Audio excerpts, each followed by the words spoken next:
Episode 450, China's AI Summit and Governance Push. The AI 6 Podcast with Joanne Sweeney. Shanghai was the stage for China's World AI Conference and its high-level meeting on global AI governance, which took place last week. The big story coming from it is that 29 countries signed up to a brand new World AI organization. Hello, and you're very welcome back to AI 6, the podcast that promises to keep you up to date with all things artificial intelligence in just 6 minutes a day. The World AI Conference, shortened to WAIC, the theme this year was AI Partnership for a Brighter Future. More than 1,100 companies exhibited, over 140 discussions and workshop forums took place, and over 300 new AI-powered products made their world debut. This year's conference also added something new, a high-level meeting on global AI governance. This was an attempt to position China not just as an AI manufacturer, but also as a rulemaker. President Xi Jinping's appearance is significant also because for the first time ever, he gave the opening keynote. The summit was being used to showcase both China's technological progress and its vision for how AI should be governed at home and abroad. Let's hear from Bloomberg Business, who attended the summit. AI for everyone, robots included. That's the key message from President Xi when he made his debut appearance here at the World AI Conference in Shanghai. But as China's models grow more popular overseas, Beijing faces the same dilemma as Washington: how to square mass adoption and openness with national security risks. Of note, of course, is the day before the conference opened, 29 countries signed the founding agreement of the World AI Cooperation Organization, a new intergovernmental body headquartered in Shanghai. WACO is pitched as a forum for coordination on AI standards, data sharing, and capacity building across member states. The founding members named so far lean towards the global south: Russia, Indonesia, Pakistan, Kazakhstan, Brazil, Malaysia, South Africa, Senegal, to name a few. Xi announced 5,000 AI training places for developing countries over the next 5 years, new AI cooperation centres with ASEAN, the African Union and other regional blocs, and an offer to extend China's AI weather warning system to 30 countries.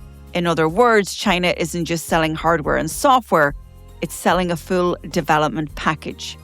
China has already rolled out specific rules for recommendation algorithms, deep synthesis, and generative AI, requiring providers to register systems, conduct security assessments, and align outputs with what regulators call core socialist values.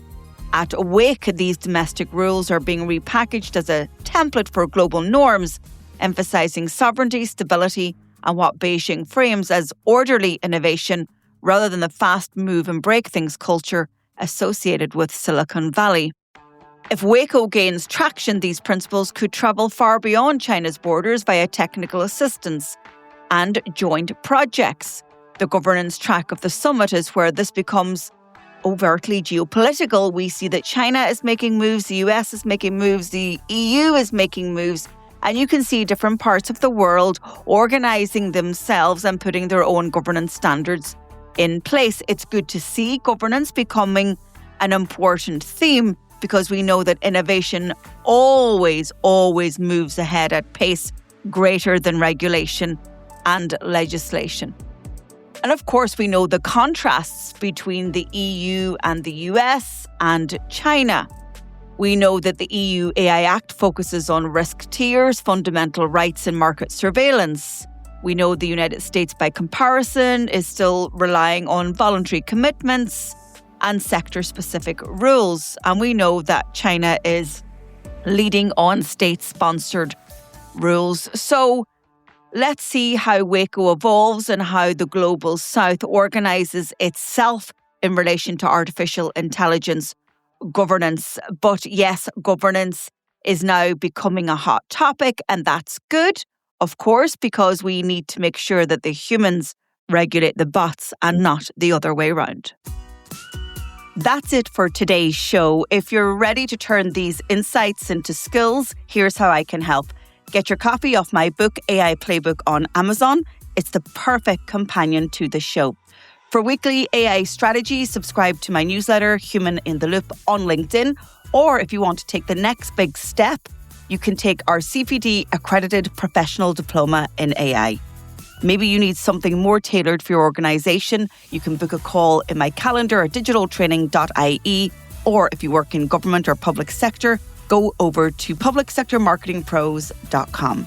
If you found this episode useful, please share it with a pro that you know. And I'd love to read your comments on Spotify. And if you can, take a second to like, rate, or subscribe wherever you listen. It really helps the show. This is AI 6. I'll talk to you on the next episode.